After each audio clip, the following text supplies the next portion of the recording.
Hello, family. Angela Cage here with Cage Wellness Collaborations, and I'm coming to you with part 4 of the series Community, Village, and Inner Circle. In part 1, we talked about community. In part 2, we talked about the village. In part 3, I gave you additional considerations for the village. And here in part 4, we're going to talk about the inner circle. And what I want to start with is, what is the inner circle? So when I think about the inner circle, that's when I think about the people in your life that you trust the most. So these are the people that you share your secrets with. As I like to joke around, excuse me, with somebody who is within my inner circle, and we like to say they know where the bodies are buried. Like they know the intimate details about you because you've been vulnerable enough with them to allow them to get that close to you. So it goes beyond the village. These are people that have shown themselves to be trusted with that information for you to be completely who you are.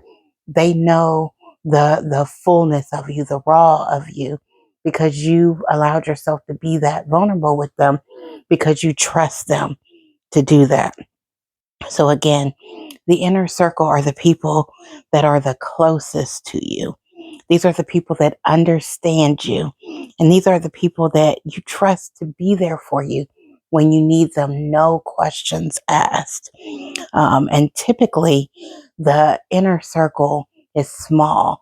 Now, everybody is different, so there's no real number to put on how many you should have in your inner circle. It'll be up to you and the people that have saw fit to come into your life and show themselves to be able to be that close confidant for you. So again, no number can be put on it, but those are the trusted individuals. And have found a quote here that I like that says, surround yourself with people who lift you up. Part of self-love, which you all know is one of the cornerstones of Cage Wellness Collaborations, is self-love. But it says part of self-love is having a higher standard for your inner circle. So you do want to set that bar high for the people that you allow to get close to you. And I was actually talking to someone today about allowing people to get close. And this person stated that they rarely let people get close. And they had a situation where they let someone get close and it backfired on them. It didn't turn out well for them. So that situation is probably going to make them retreat and not allow people to get as close. But you really have to use discernment for those that you allow inside and that you are going to be vulnerable with. And speaking of that situation where they allowed someone in to get close and it backfired on them, this quote kind of speaks to that. And it says, sometimes your inner circle, it decreases in size, but it increases in value.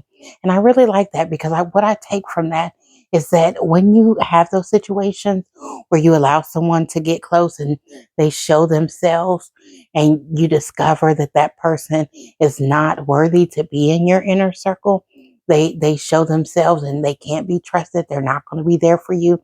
Whatever the case may be, where that is revealed to you, that does make your inner circle get smaller because that's one less person that is going to have that access to be close to you.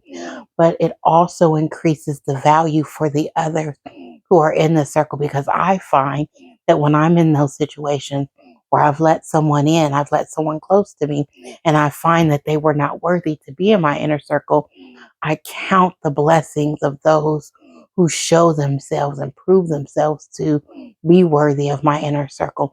They're there for me, no questions asked. They allow me to be who I am. They understand me. You know, they're trusted. They're reliable.